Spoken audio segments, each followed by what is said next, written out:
Assalamualaikum. Saya Lala Ayuning Tias, NIM 047 dari S1 Pendidikan Geografi 2019B. Di sini saya akan sedikit menjelaskan mengenai materi salinitas. Jadi, salinitas ini merupakan kadar garam. Nah, salinitas ini artinya banyaknya kandungan garam di dalam air laut, di mana presentasinya dihitung per 1000 gram atau 1 kg air laut. Rata-rata salinitas air laut sekitar 35 ppt atau 35 part per thousand. Nah, 35 ppt itu dari 35 gram garam-garam terlarut dalam 1000 gram air laut atau 1 kg air laut. Konsentrasi salinitas atau garam-garam air laut dalam setiap lautan itu berbeda-beda. Nah, berikut faktor yang mempengaruhi besar kecilnya salinitas. Yang pertama ada penguapan. Apabila penguapannya tinggi, maka kadar garamnya atau salinitasnya juga akan tinggi.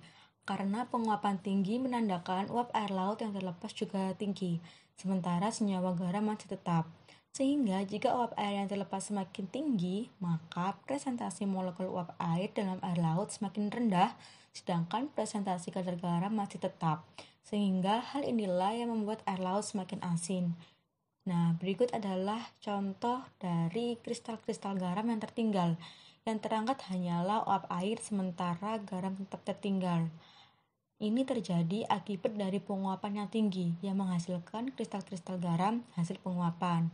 Hal inilah yang digunakan oleh petani garam dalam menghasilkan garam-garam dapur. Yang kedua, curah hujan. Curah hujan ini juga mempengaruhi besar kecilnya kadar garam atau salinitas. Karena jika curah hujan tinggi, maka kadar garam akan menjadi lebih rendah. Karena jika curah hujan tinggi, konsentrasi H2O makin banyak dan konsentrasi air tawar juga akan banyak.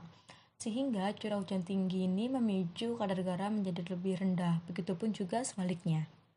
Lalu yang ketiga ada masukan air sungai. Masukan air sungai ini juga mempengaruhi besar kecilnya kadar garam atau salinitas.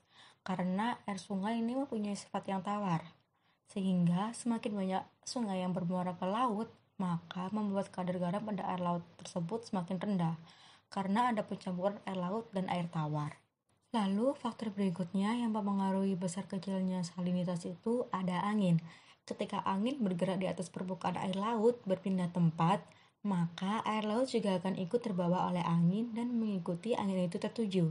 Apabila air laut yang bersalinitas tinggi terbawa oleh angin menuju air yang bersalinitas rendah, maka air yang bersalinitas tinggi ini akan menyumbang salinitas ke tempat barunya.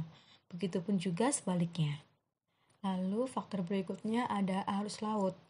Ketika arus dalam lautan bergerak berpindah tempat, maka salinitas air laut juga akan ikut terbawa oleh arus dan mengikuti arus itu tertuju. Apabila air laut yang bersalinitas tinggi terbawa oleh arus yang menuju air laut yang bersalinitas rendah, maka air yang bersalinitas tinggi ini akan menyumbang salinitas ke tempat barunya. Begitupun juga sebaliknya. Selanjutnya ada pencairan es. Pencairan es ini juga mempengaruhi besar kecilnya kadar garam atau salinitas pada air laut. Karena air es ini juga mempunyai sifat yang tawar seperti air sungai. Sehingga apabila banyak es yang mencair di laut, maka membuat kadar garam pada air laut menjadi lebih rendah. Itu tadi sedikit penjelasan mengenai materi salinitas. Mohon maaf apabila ada salah. Wassalamualaikum warahmatullahi wabarakatuh.